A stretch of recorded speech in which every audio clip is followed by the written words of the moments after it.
Bonjour à tous, je vous salue ce matin dans le nom du Seigneur, réclamant ainsi la grâce de Dieu sur ce moment où nous allons ensemble partager cette parole du Seigneur. Vous êtes là, attendant de considérer le message de Dieu, et bien que vraiment le Seigneur puisse glorifier encore son nom.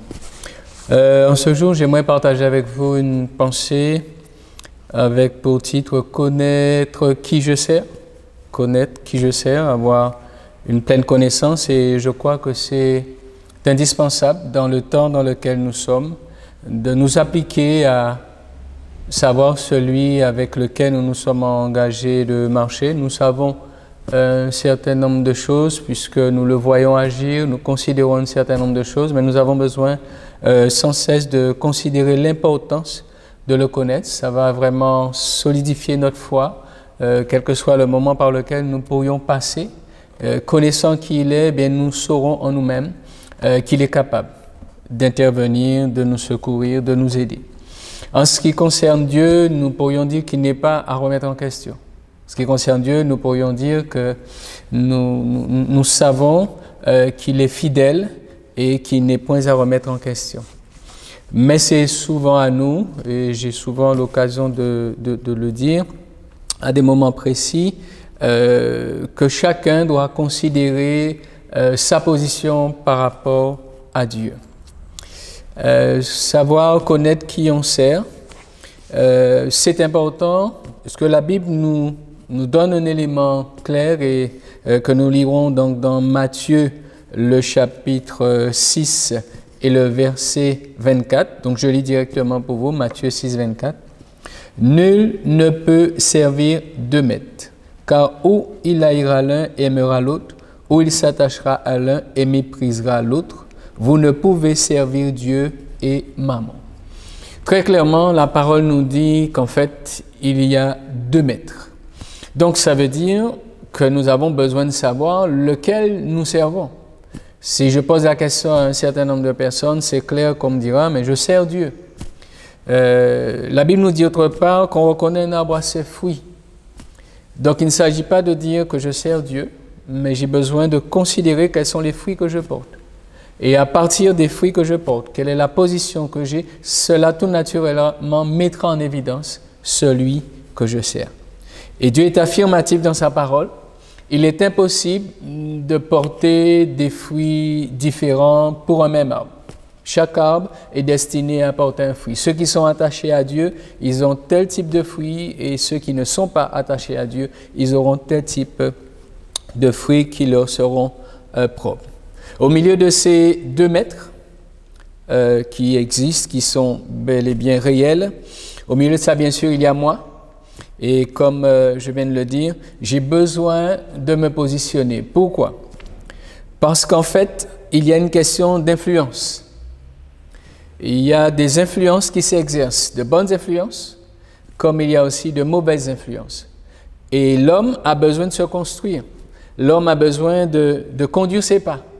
Et pour le faire, il a besoin de trouver des repères. Il a besoin de fixer ses regards sur un modèle, d'avoir une ligne de conduite, une conception, une manière d'aborder les choses. Il a besoin donc d'avoir un modèle et de poser ses regards sur l'un de ces deux maîtres en tout cas. Tous deux exercent quelque part une influence. Dieu exercera une bonne influence, tandis que le malin exercera une mauvaise influence. Ce qui est bien avec Dieu, c'est qu'il ne nous a pas conçus pour que nous puissions être manipulés d'aucune manière que ce soit. Il nous a conçus pour que nous puissions être toujours libres de choisir, libres de décider. Et la marche avec Dieu va vraiment mettre en évidence cela. Ma capacité à me laisser influencer par celui que j'ai choisi de servir. Ma volonté devra s'exercer. J'aimerais prendre un exemple dans la parole de Dieu avec vous, dans Matthieu le chapitre 16. Matthieu le chapitre 16, les versets 21 et 23. Matthieu 16, versets 21 et 23. C'est l'exemple donc de l'apôtre Pierre.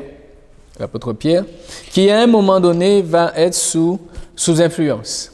Alors nous lirons même à partir du verset 13, ce sera mieux de lire à partir du verset 13. Il est dit, « Jésus étant arrivé dans le territoire de Césarée de Philippe, demanda à ses disciples, « Qui suis-je au dire des hommes? Moi, le Fils de l'homme. » Ils répondirent, « Les uns disent que tu es Jean-Baptiste, les autres Élie, les autres Jérémie ou l'un des prophètes. Et vous, leur dit-il, qui dites-vous que je suis? Simon-Pierre répondit, tu es le Christ, le Fils du Dieu vivant. Verset 17, Jésus reprenant la parole lui dit, tu es heureux, Simon, fils de Jonas, car ce ne sont pas la chair et le sang qui t'ont révélé cela, mais c'est mon Père qui est dans les cieux. Amen.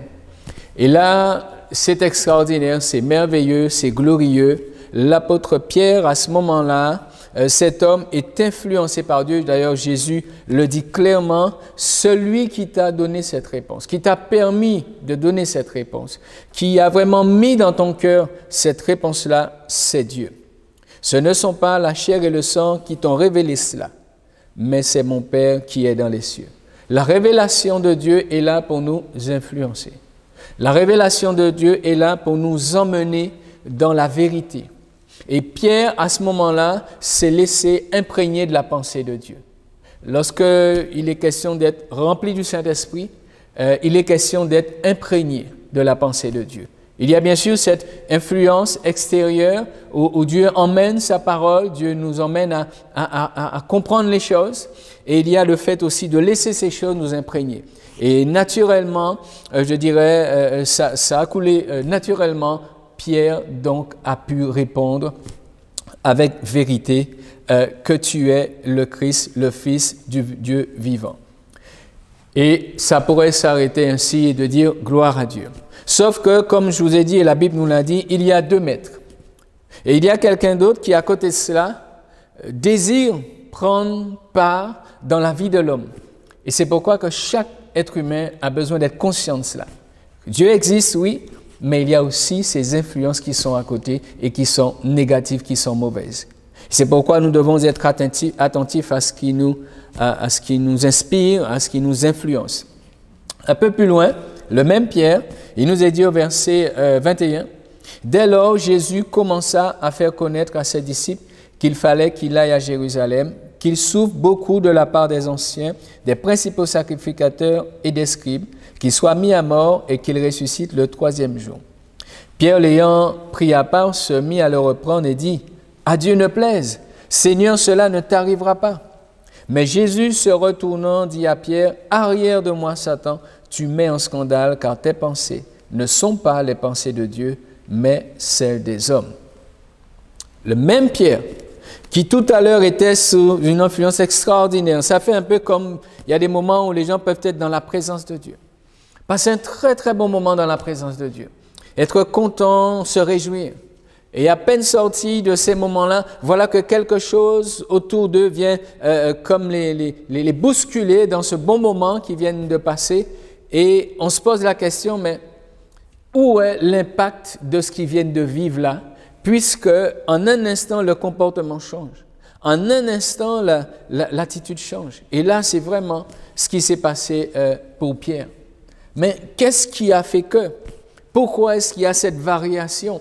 Jésus l'a dit aux deux reprises, hein, aux deux endroits, du moins à chaque moment. Déjà au verset 17, il lui dit, « Ce ne sont pas la chair et le sang qui t'ont révélé cela. Ça ne vient pas de ta nature humaine. Ça vient de ce que Dieu a mis en toi. » Et dans ce moment-là, Jésus lui dira, bien sûr, « Arrière de moi, Satan, car tu mets un scandale, car tes pensées ne sont pas les pensées de Dieu, mais celles des hommes. » C'est pour ça que j'ai dit, au milieu des deux, il y a nous, il y a l'être humain, il y a l'individu, il y a moi qui suis là. Et j'ai besoin de comprendre que cette nature-là, elle est influençable. Cette nature-là, elle est influençable. C'est pourquoi la marche chrétienne doit tenir compte de ces règles et de ces principes. Puisque oui, nous pouvons très bien faire confiance à Dieu, croire en ses promesses, dans sa fidélité, et c'est normal, c'est ce que Dieu nous demande. Mais si j'ai une foi, je dirais, non fondée, non éclairée sur ces réalités-là, j'aurai une foi qui va aller en dents de scie.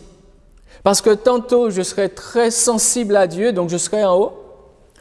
Et puis, à un autre moment, lorsque cette nature, elle est découragée, elle est, voilà, dans une espèce de mauvais moment, eh bien, voilà qu'elle se trouve être sensible à d'autres influences.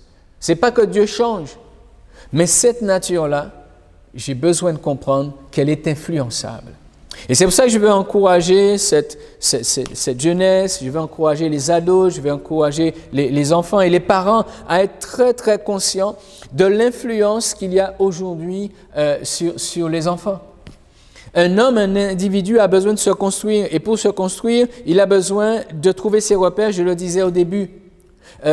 Donc, nous sommes appelés à lui donner les bons repères. Mais il y a toujours quelqu'un autour qui vient aussi leur donner de mauvais repères. Et c'est vrai que dans ma connaissance de Dieu, ça doit me servir pour moi, mais j'ai besoin aussi d'être éclairé ainsi pour les autres et particulièrement pour ceux de ma famille. Jésus, c'est vrai, a dit à Pierre, « Arrière de moi, Satan », mais il n'a pas rejeté Pierre. Mais en parlant ainsi, ça a été, je le crois, de nature à profondément interpeller Pierre. Mais c'est aussi un témoignage pour nous et pour tous les chrétiens qui sont venus donc après cette génération. Pour être conscient qu'il ne s'agit pas d'être là, alléluia, gloire à Dieu, tout le monde il est bon, tout le monde il est gentil. Il faut se dire qu'il y a un combat, il y a un combat spirituel qui est là pour ravir. La Bible nous dit que le diable rôde comme un lion rugissant, cherchant qui il va ravir, qu'il va dévorer. Qui est-ce qu'il réussira donc à mettre sous ses griffes et à le détruire? Et pour cette génération, nous voyons comment les influences sont fortes de plus en plus. Plus il y a de sources d'informations, plus il y a de moyens de communication, mais aussi plus nombreux sont les moyens d'influence.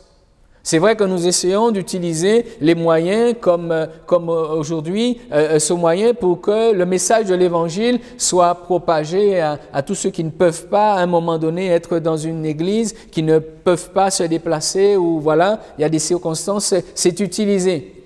Mais nous ne devons jamais perdre à l'idée que tous ces moyens, ces mêmes moyens, au moment où vous regardez quelque chose de positif, mais il y a aussi quelque chose de négatif qui vient se présenter devant vous. Et ça, c'est vraiment l'une des choses auxquelles nous avons besoin de veiller. Des choses qui veulent influencer votre conception. Vous, en tant qu'adultes, nous, en tant qu'adultes, nous le savons, nous le vivons et nous le voyons. Combien parfois les fondements spirituels peuvent être ébranlés. Combien ce qu'on avait appris et reconnu certains, eh bien, en un instant, tout est remis en question. Alors, à plus forte raison, cette jeune génération qui est en train de se chercher, qui est en train de vouloir poser ses bases pour construire son existence, à plus forte raison, nous devons comprendre cela pour les aider, pour les accompagner et pour leur permettre donc de suivre le bon chemin. L'apôtre Pierre donc va être pour nous non pas une personne que nous puissions pointer du doigt, non, mais qu'il puisse être pour nous vraiment un témoignage, comme une vision claire de ce que c'est. Que la vie avec ses influences. Il y a une chose que Jésus va profiter pour préciser dans ce moment-là, c'est au verset 24. Il nous est dit, alors Jésus dit à ses disciples, si quelqu'un veut venir après moi, si quelqu'un a décidé de me suivre, qu'il renonce à lui-même et qu'il se charge de sa croix et qu'il me suive. Dans un autre passage, Jésus dira toujours à Pierre, « Satan vous a réclamé pour vous cribler comme du froment. » Jésus n'a pas prévu dans son plan d'anéantir aujourd'hui l'influence négative. Il n'a pas prévu ça pour aujourd'hui. Par contre, il demande à l'homme, et particulièrement au croyant, qui vit sa foi pleinement, d'être conscient qu'il y a cette influence-là et que c'est à lui de faire le bon choix. Comment faire le choix? Il lui dit, si quelqu'un veut venir après moi, qu'il renonce à lui-même. Et ici, je vois que Dieu appelle les croyants et ici, il enseigne ainsi les disciples qui sont avec lui, qu'ils renoncent à lui-même.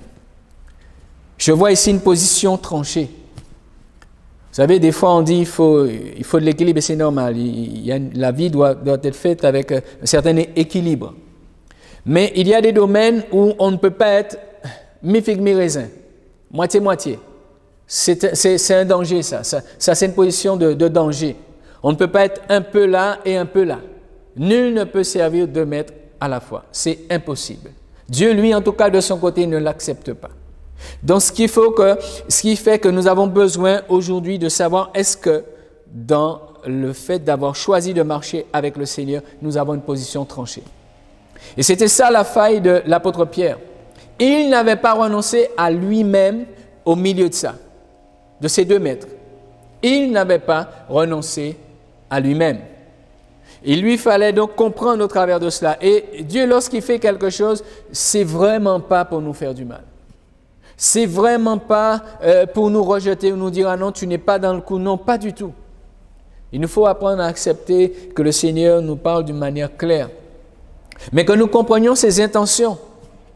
Dieu ne pouvait pas donner son Fils pour nous sauver et en même temps, au travers de sa parole, vouloir nous disqualifier. Mais non.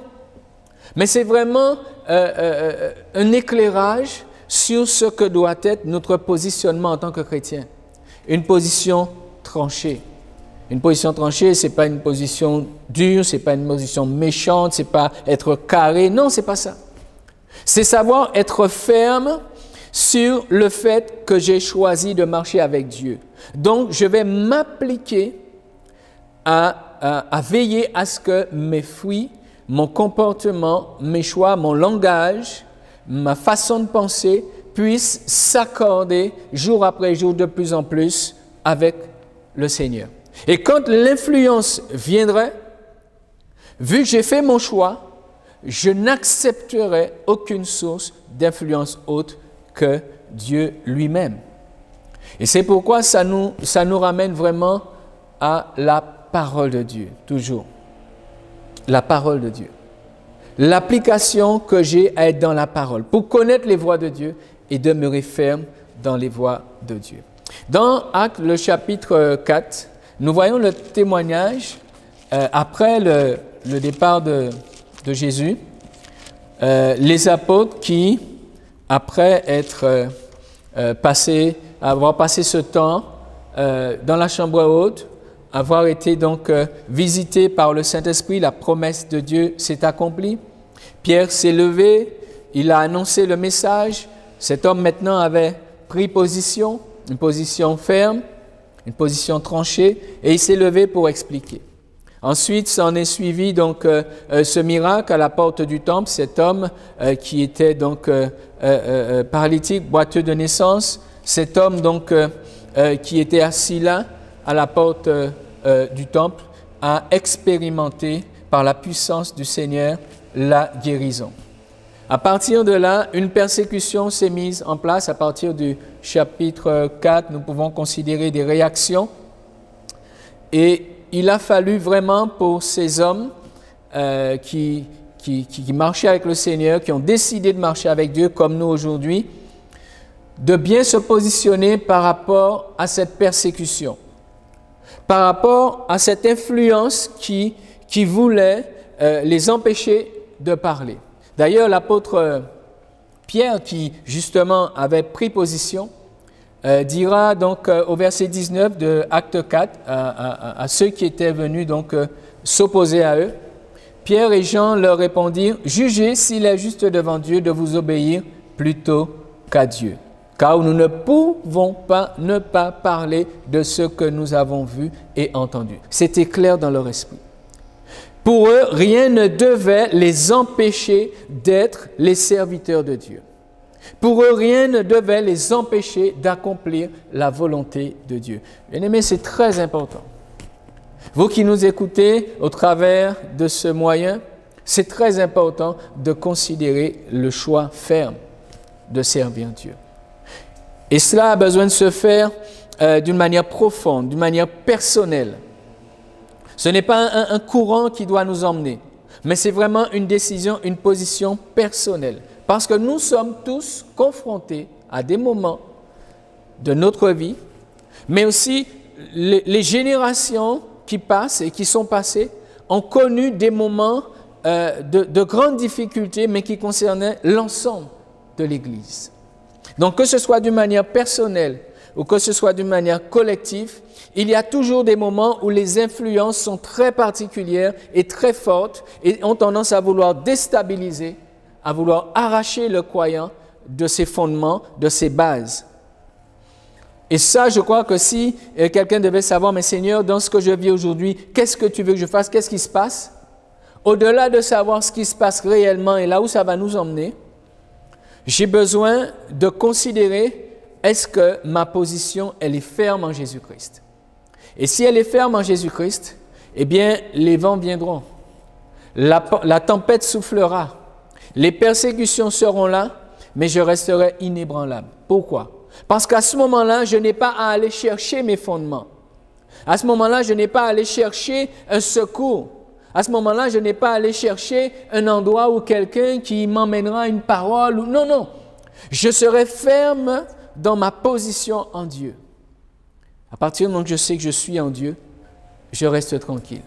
D'ailleurs, il y a un verset que je veux citer avec vous qui se trouve pour vous, donc qui se trouve dans Matthieu 24, 23. Et je crois que ce verset-là a besoin d'être considéré et honoré. Matthieu 24, 23. Qu'est-ce que nous dit le Seigneur? Il est dit, si quelqu'un vous dit alors le Christ est ici ou il est là, ne le croyez pas. Car il s'élèvera de faux Christ et de faux prophètes et ils feront de grands prodiges et des miracles au point de séduire, s'il était possible, même les élus. Voici, je vous l'ai annoncé d'avance. Si donc on vous dit, voici, il est dans le désert, n'y allez pas. Voici, il est dans les chambres, ne le croyez pas. Verset 23, si quelqu'un vous dit, le Christ est ici ou il est là, ne le croyez pas. Le problème aujourd'hui, c'est que certains croyants ont tendance à aller chercher le Christ quelque part. Et l'une des positions tranchées que nous devons avoir, bien-aimés, c'est de savoir que lorsque nous sommes en Jésus, nous avons déjà tout pleinement. Qu'il ne nous manque rien et que nous n'avons pas besoin, dans les moments difficiles, de courir chercher du secours parce que le secours, il est avec nous. Depuis le jour où nous sommes donnés au Seigneur, et cette parole de Dieu a retenti dans le cœur de tous ces croyants qui se sont engagés, il a dit, « Tout pouvoir m'a été donné dans le ciel et sur la terre. » Et il rassura en disant, « Voici, je suis avec vous tous les jours jusqu'à la fin du monde. » Je veux te dire, toi qui t'es engagé avec Jésus, Jésus a dit, et il ne ment pas, il ne mentira pas, « Je suis avec toi tous les jours de ta vie jusqu'à la fin. » Le crois-tu? Tu me diras oui aujourd'hui parce que tu es assis derrière ton écran et tu écoutes. Mais ce qui est important, c'est de pouvoir dire oui, je crois qu'il est avec moi dans tous les moments dans lesquels nous pouvons être confrontés. Et l'Église a besoin de s'assurer de la présence de Jésus-Christ. Le croyant a besoin de s'assurer. Et pour ces hommes-là, ça a été leur force. C'est tout. Ça a été leur force de savoir que Jésus est avec eux. Et leur position était tranchée. Leur position était tranchée. Jugez en vous-même s'il est convenable d'obéir à Dieu, de vous obéir plutôt qu'à Dieu. Alors, comment ils ont réagi par rapport à cette situation? Qu'est-ce qu'ils ont fait? Où ils ont été? Est-ce qu'ils sont partis à droite, à gauche? Qu'est-ce qu'ils ont fait? Eh bien, au verset 23, il nous est dit, après avoir été relâchés, ils allèrent vers les leurs et racontèrent tout ce que les principaux sacrificateurs et les anciens leur avaient dit. Et à ce moment-là, ils ont eu la réaction simple, celle que nous devons avoir systématiquement, nous tourner vers celui que nous servons. Nous tourner vers celui que nous servons. Si quand nous avons commencé à le servir, nous l'avons connu, nous savons que celui qui nous a appelés, il est fidèle et que jamais il ne délaisse ceux qui se confient en lui. Ceux qui s'appliquent à marcher avec lui, ceux qui persévèrent dans la foi, il ne les délaisse pas. Donc si vous avez eu cette assurance-là, croyez effectivement que le seul réflexe qui est à avoir, c'est de premièrement se tourner vers Dieu. Et non pas, comme je l'ai lu tout à l'heure, courir, chercher à droite ou à gauche quelque chose. Revenir simplement à lui et particulièrement à sa parole. Si nous lisons ce qui s'est passé ici et le contenu donc de leur prière à ce moment-là, puisque le verset 24 nous dit, lorsqu'ils l'eurent entendu, ils élevèrent à Dieu la voix tous ensemble et dirent, Seigneur, toi qui as fait le ciel, la terre, la mer et tout ce qui s'y trouve, c'est toi qui as dit par le Saint-Esprit, par la bouche de notre Père, ton serviteur David, pourquoi ce tumulte parmi les nations et ces vaines pensées parmi les peuples? Les rois de la terre se sont soulevés et les princes se sont ligués contre le Seigneur et contre son oint. Verset 27. En effet, contre ton saint serviteur Jésus que tu as oint, Hérode et Pilate se sont ligués dans cette ville avec les nations et avec les peuples d'Israël pour faire tout ce que ta main et ton conseil avaient arrêté d'avance. Amen. Je m'arrête là. Le contenu de cette prière a retenu mon attention. Ils ont prié, oui, mais qu'est-ce qu'ils ont dit dans leur prière? Et ça, c'est important aussi. Le contenu de ma prière fait la différence. Par rapport à la situation, j'ai besoin d'avoir la bonne prière. J'ai besoin d'avoir les bons sujets. J'ai besoin de cibler les vrais besoins. J'ai besoin de comprendre clairement dans ce moment-là quelle doit être la solution, qu'est-ce qui doit être apporté. Même si je ne sais pas où ça doit m'emmener, mais j'ai besoin de comprendre les choses. Et ces hommes vont mettre en évidence ce qui représente leur appui, leur certitude. Ils diront donc dans ce passage-là, « Seigneur, toi qui as fait le ciel, la terre, la mer et tout ce qui s'y trouve. » Toi Seigneur. Ils savent à qui ils s'adressent, le Dieu vivant et vrai. Ils savent vers qui ils se tournent. Vers celui qui a fait le ciel, la terre, la mer et tout ce qui s'y trouve, le Dieu de l'univers, celui qui a une parole créatrice. Il dit et la chose arrive. Il ordonne et elle existe. Le Dieu créateur, celui qui a fait toutes choses par sa parole. C'est vers ce Dieu. Il n'y a pas d'autre Dieu, pas d'autre maître, mais vers ce Dieu-là, le Dieu créateur, le Dieu de l'univers, celui qui est au-dessus de toutes choses. Ensuite, ils diront au verset 25, « C'est toi qui as dit par le Saint-Esprit, par la bouche de notre Père, ton serviteur David. » Et ils vont citer ainsi cette parole, ces paroles. Et ils diront donc, en effet, contre, verset 26, deuxième partie du verset 26, contre le Seigneur et contre son oint. Ils vont considérer dans leur moment de prière que Jésus, leur Seigneur, est passé aussi par ce chemin-là. Donc, puisqu'il est passé par ce chemin-là, il n'y a pas de problème pour que je passe aussi par un chemin de difficulté. Je ne rejette pas le fait que le chemin de Dieu, c'est un chemin difficile. Je ne rejette pas le fait que le chemin de Dieu, c'est un chemin d'épreuve. D'ailleurs, le Seigneur nous le dit bien dans sa parole, que ce chemin, il est resserré, il est étroit. Dieu ne nous a pas caché ces réalités. Il serait dommage d'être en train de considérer un évangile où c'est une route large. Non, ce n'est pas l'évangile de Jésus-Christ. Et eux, ils en sont pleinement conscients. Ils diront contre le Seigneur, contre ton oint. Donc, ils savent que leur Seigneur est passé aussi par là. Et c'est de nature à nous encourager lorsque nous considérons l'exemple de Jésus. Jésus qui a donné sa vie. Jésus qui a souffert de la part des hommes. Jésus qui a été crucifié. Et Jésus qui, sur la croix, a gardé ses regards fixés sur Dieu. Jésus qui, sur la croix, est resté attaché à son Dieu. Et Jésus qui, avant de mourir, a dit « Seigneur, je remets mon esprit entre tes mains. » Il s'en est remis à Dieu. Jésus, donc, qui est passé par la mort. Mais Jésus qui, par la puissance de Dieu, a triomphé de la mort. Jésus, triomphant de la mort, qui est monté au ciel et qui est assis à la droite du Père. Vous savez, quand vous suivez le modèle Jésus et que vous voyez les chemins d'épreuves par lesquels il est passé et de la manière qu'il les a abordés, quand vous le voyez passer par la mort et le voir donc ressuscité et glorifié, vous êtes encouragé. Parce que vous vous dites que si Dieu n'a pas abandonné son oint, si Dieu n'a pas abandonné son Fils, n'a pas abandonné son serviteur dans la mort ni entre les mains des pécheurs, eh bien il ne m'abandonnera pas non plus.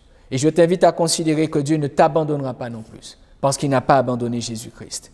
Parce que Jésus-Christ est mort pour nous.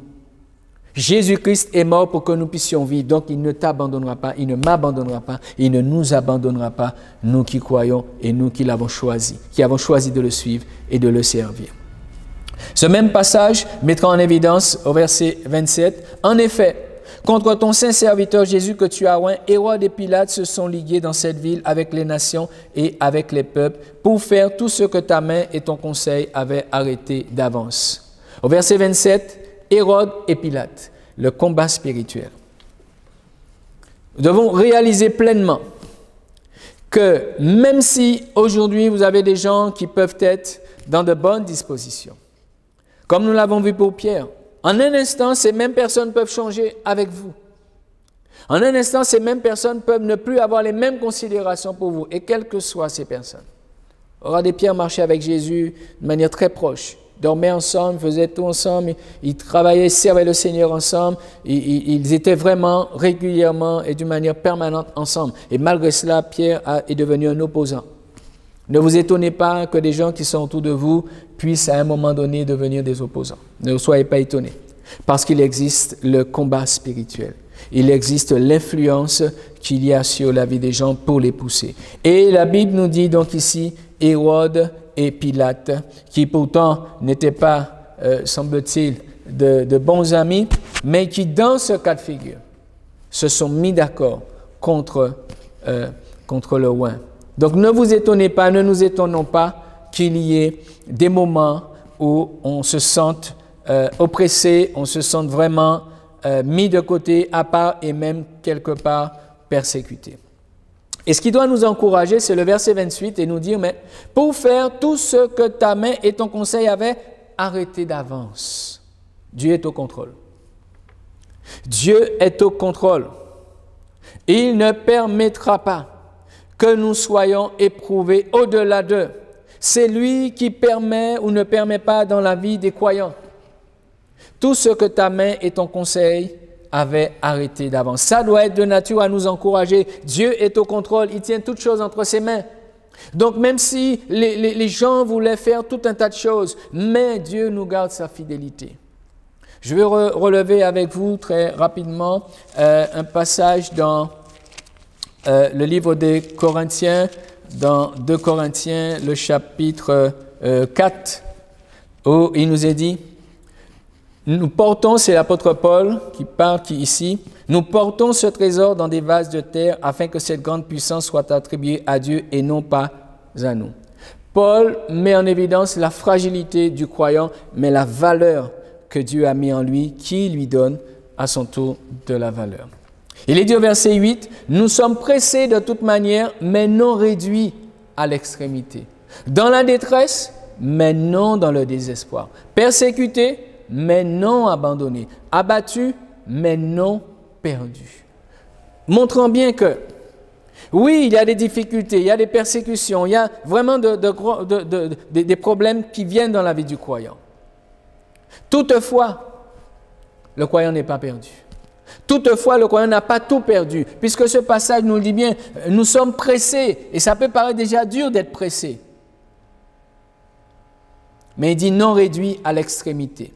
Dans la détresse, oui, c'est vrai, mais non dans le désespoir, parce qu'il y a quelqu'un sur qui nous pouvons toujours compter. Persécuté, mais non abandonné, abattu, mais non perdu. Si nous comprenons cela, que Dieu permet jusqu'à un certain point, mais ne permettra pas à un point où nous soyons complètement perdus. Ça n'arrivera pas. C'est pour ça que l'apôtre Paul ailleurs dira, mais qui nous séparera de l'amour de Dieu? Réalisons les choses. Il a envie de nous faire comprendre qu'il n'y a rien qui va. Mais c'est à nous de savoir et de nous dire, mais la pression qui s'exerce sur moi ne m'anéantira pas. Parce que Dieu qui est fidèle garantit une limite à l'épreuve. Dieu qui est fidèle donne une limite à l'ennemi de mon âme. Donc il ne me terrassera pas entièrement. Je serai éprouvé, je serai bousculé, je serai vraiment même dans des situations assez dures. Mais je dois toujours garder espoir parce que Dieu fixe une limite à l'ennemi de mon âme. Dieu fixe une limite à l'intensité et à la durée de l'épreuve. Toutes choses sont entre ses mains. Et c'est ce qui a fait l'assurance de ces hommes-là. Pourtant, leur vie a été menacée. Ils ne se sont pas repliés sur eux-mêmes et pour dire on ne va plus parler de Jésus, on ne va plus faire l'œuvre de Dieu. Non. Ils ont repris courage. Ils se sont fortifiés dans la connaissance qu'ils avaient de celui qu'ils ont choisi de servir, de suivre fidèlement. Et enfin, au verset 29, ils diront « Et maintenant, Seigneur, après avoir ainsi posé les bases de leur foi, ce sur quoi ils s'appuient, maintenant, ils peuvent demander. » Par moments, nous demandons, mais sans base. Par moments, nous demandons, mais nos fondements de foi, nos fondements spirituels sont complètement ébranlés et nous sommes pleins de doutes. Mais là, ces hommes-là ont posé leurs fondements. Ils ont dit, voilà ce que nous croyons. La réalité, c'est ça. Il y a ce que nous voyons, mais la réalité spirituelle, c'est ça. Maintenant, nous allons intercéder. Et ils vont se mettre à prier. Et ils vont intercéder. Ils vont demander à Dieu. Ils vont dire, Seigneur, maintenant, vois leurs menaces. Et donne à tes serviteurs, non pas un endroit pour se cacher, mais donne à tes serviteurs d'annoncer ta parole avec une pleine assurance. Je bénis Dieu pour ce témoignage de ces hommes parce qu'ils mettent au travers de cette partie de leur prière-là, ils mettent en évidence qu'ils sont conscients qu'ils sont faillibles, qu'ils sont limités. Et ils ne partent pas au combat comme ça, sans bâton. Ils ne partent pas au combat comme ça parce que simplement, voilà, je crois. Non. Ils disent, donne-nous, viens nous renouveler, viens nous fortifier, viens nous donner ce qu'il nous faut. Cette pleine assurance-là, en nous déjà, nous qui avons choisi de te servir, parce qu'ils savent que Dieu a soin de ceux qui le servent. Donne-nous d'annoncer ta parole avec une pleine assurance, parce que nous avons posé nos bases là. Maintenant, Seigneur, viens mettre quelque chose de spirituel, de fort en nous pour que nous puissions annoncer ta parole, parce que nous sommes décidés à te servir jusqu'au bout. Nous sommes déterminés à aller jusqu'au bout avec toi. Et en plus de cela, ils vont dire au verset 30, « En étendant ta main pour qu'il se fasse des guérisons, des miracles, des prodiges par le nom de ton saint serviteur Jésus. » Ils ont envie de dire à Dieu comme ça, que d'accord, tu nous équipes, tu nous fortifies, mais nous n'irons pas sans toi pour autant. Nous n'irons pas sans toi, Seigneur, nous voulons aller avec toi et par toi. Alors, Seigneur, c'est comme Moïse qui lui dit, Seigneur, nous n'irons pas si tu ne vas pas avec nous. C'est comme pour dire, Seigneur, va de l'avant, accomplis ton œuvre, accomplis tes promesses, nous sommes là, mais nous n'irons pas sans toi. L'humilité précède la gloire. Lorsque nous nous soumettons à Dieu, lorsque nous reconnaissons que nous avons besoin de lui, bien aimé, la réponse de Dieu ne s'est pas fait attendre. Verset 31. Quand ils eurent prié, le lieu où ils étaient assemblés trembla et ils furent tous remplis du Saint-Esprit et ils annonçaient la parole de Dieu avec assurance. Je crois que si aujourd'hui, le peuple de Dieu cherche une solution. Je crois que si aujourd'hui, le peuple de Dieu cherche à mieux comprendre, je crois que si aujourd'hui le peuple de Dieu voudrait quelque chose de particulier, je crois que ça se trouve simplement dans le fait de se positionner. De se positionner, premièrement. Et de dire, Seigneur, j'ai choisi de te servir. J'ai choisi de faire ta volonté. Parce que je sais qui tu es. Je sais qui tu es pour moi. Je sais que ce que tu as fait déjà pour moi. Et je crois que tu le feras encore. C'est là où maintenant le temps où Dieu voudrait que notre foi s'exerce, s'exprime, que notre foi se positionne. C'est peut-être pas le moment d'aller chercher à entendre 1000 choses. Non. Mais je crois que c'est surtout le temps où montrer à Dieu, j'ai confiance en toi. J'ai confiance en ta fidélité. J'ai confiance en qui tu es, Seigneur. Et je resterai ferme, je reste ferme et je resterai ferme. Je persévérerai jusqu'à la fin. Et à ce moment-là, la Bible nous dit que Dieu honore la foi. Il est le rémunérateur de la foi. En priant Dieu, on dit, Seigneur, j'ai besoin de toi. J'ai besoin maintenant que tu interviennes, non pas pour faire ma volonté, Seigneur, mais pour que ton œuvre continue à avancer au travers de moi. Que je sois toujours cette lumière, que je sois toujours ce témoin. Que ma vie puisse toujours refléter ta gloire. Que ma vie puisse exprimer cette foi en restant debout et en persévérant, en étant ferme. Seigneur, agis et révèle-toi dans ces temps troublés. Seigneur, agis et manifeste-toi. Révèle-toi aux hommes. Guéris ceux qui sont dans la détresse. Relève-les, secours-les. Les âmes découragées, ceux qui sont dans la peur, Seigneur, agis. Sers-toi de moi pour annoncer ta parole, pour témoigner, pour encourager, pour faire du bien. Sers-toi de moi, Seigneur. Et Dieu, je crois, il est sensible à ce genre de prière. La prière qui va vraiment le mettre en avant, qui va vraiment réclamer sa grâce sur soi, mais aussi pour que son œuvre aille de l'avant. Je crois que c'est un temps, effectivement, où le peuple de Dieu a besoin de se poser cette question, mais est-ce que je suis vraiment attaché à celui que je sers? Est-ce que mes fruits sont ceux que Dieu voudrait que je produise? Est-ce que jusqu'ici, j'ai été l'arbre produisant les fruits qu'il devait produire?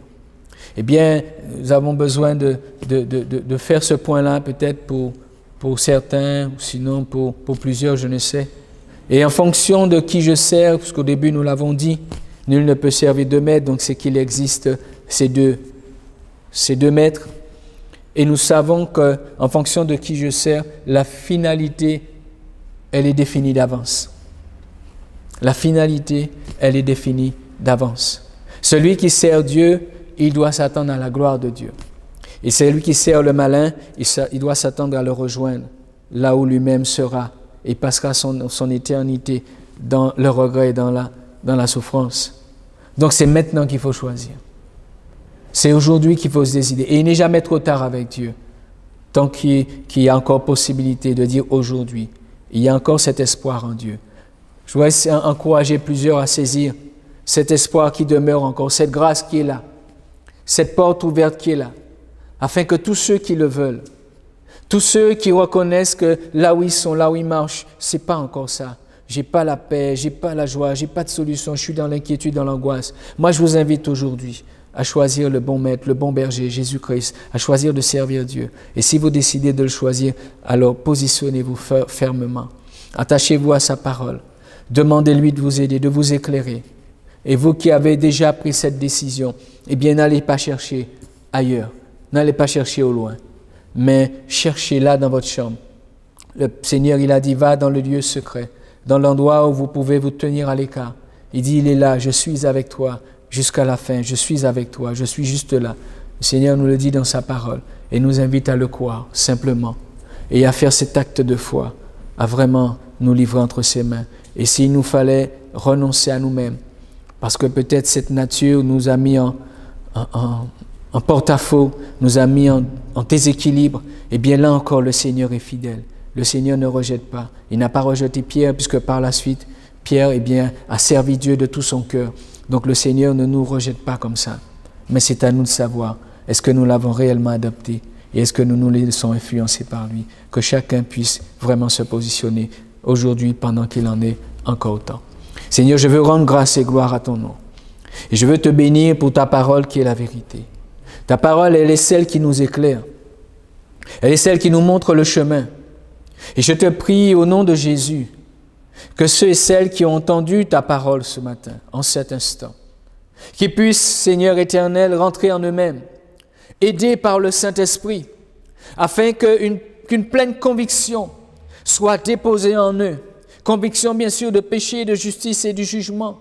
Conviction que tu es vraiment le chemin à suivre, que tu es vraiment l'homme de confiance, que tu es vraiment celui, Seigneur, vers qui nous pouvons porter nos regards. Et que tu es un réel secours et que les circonstances ne te dépassent point parce que nous l'avons lu tout à l'heure. Les choses, tu les maîtrises, tu es au contrôle de toutes choses. Je te bénis et je te loue de ce que tu te révèles à ceux, Seigneur éternel, qui ne te connaissaient pas réellement, profondément, et que tu leur permettes d'affermir leur foi, d'affermir leur connaissance de Dieu et de saisir cette grâce qui est encore là aujourd'hui. Qu'ils puissent entrer par la porte de la grâce, Seigneur, parce que tu sais ce qu'il y a ailleurs. Tu es le seul bon berger, le seul véritable berger, le seul berger et le seul chemin. Alors je te bénis de ce que dans ta fidélité, tu attires encore des hommes et des femmes à toi. Tu attires encore des jeunes hommes, des jeunes filles, des enfants. Et tu les aides à se construire par ton influence. Tu les aides à se construire par, Seigneur, ta parole. Tu les aides à se construire par ta présence, Seigneur. Et ceux qui ont besoin d'être libérés de mauvaises influences, Seigneur, ce matin, viens libérer leur cœur, viens briser leurs chaînes de toutes ces mauvaises influences qui est venue anéantir leur vie, briser leur vie, les malmener dans leur existence. Seigneur, je te prie dans le nom de Jésus, qu'il y ait une action puissante du Saint-Esprit, que ta main soit étendue, Seigneur, et que des miracles de délivrance et de guérison s'opèrent dans les cœurs et dans les vies au nom de Jésus, et que la gloire de Dieu soit manifestée dans les vies au nom de Jésus. Seigneur, tu sais ceux qui se sont relâchés dans leur engagement à te servir. Seigneur, restaure-les, relève-les au nom de Jésus, car tu n'es pas venu condamner, mais tu es venu sauver. Je te loue et je te bénis pour la grâce qui est manifestée en Jésus-Christ encore aujourd'hui. Sois béni et sois remercié pour toutes choses, Père, dans le nom de Jésus. Amen. Merci, Seigneur. Que le nom du Seigneur soit béni. Nous voulons remercier Dieu pour sa parole. Et nous voulons à nouveau proclamer que notre Dieu, il est puissant. Yes, il est puissant, notre Dieu. On y va.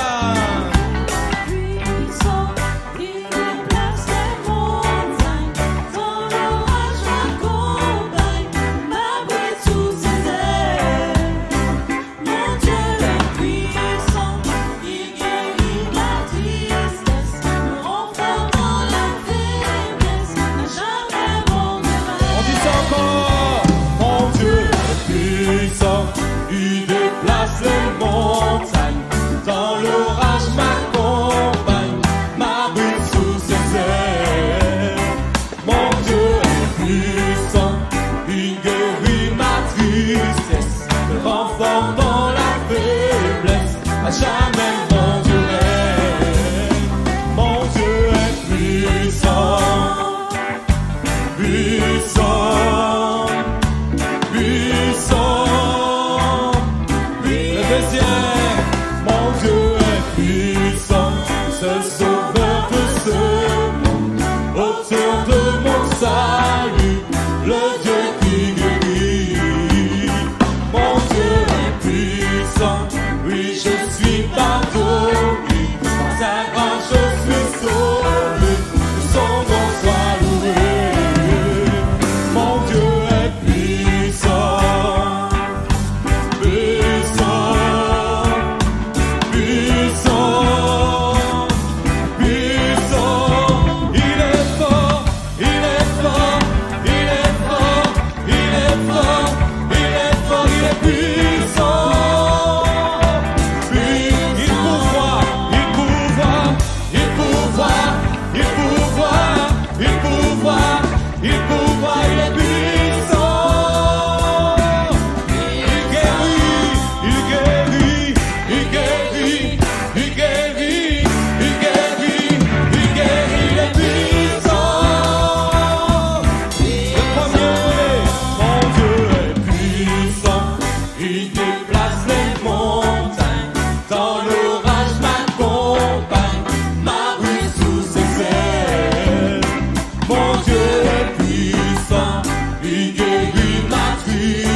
Jamais endurer.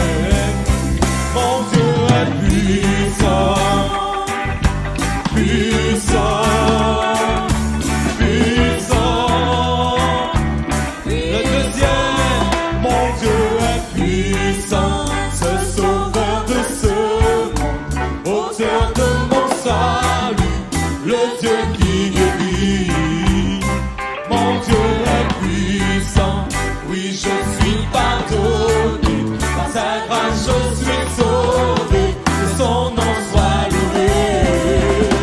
Mon Dieu est puissant, puissant, puissant, puissant, puissant, puissant.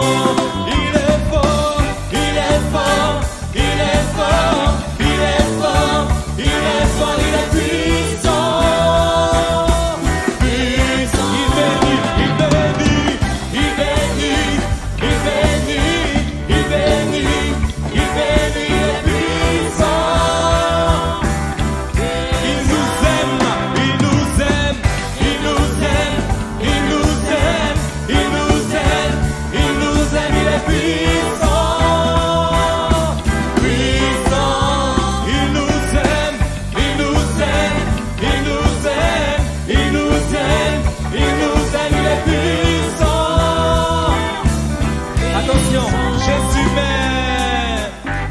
Jésus m'aime, Jésus m'aime, Jésus m'aime, Jésus m'aime, il est puissant. À retour, oui je l'aime, oui je l'aime, oui je l'aime, oui je l'aime, oui je l'aime, oui je l'aime, il est puissant. Une dernière fois, oui je l'aime, oui je l'aime, oui je l'aime, oui je l'aime, oui je l'aime, oui je l'aime, oui je l'aime, il est puissant, puissant. Que Dieu vous bénisse et bonne semaine à vous.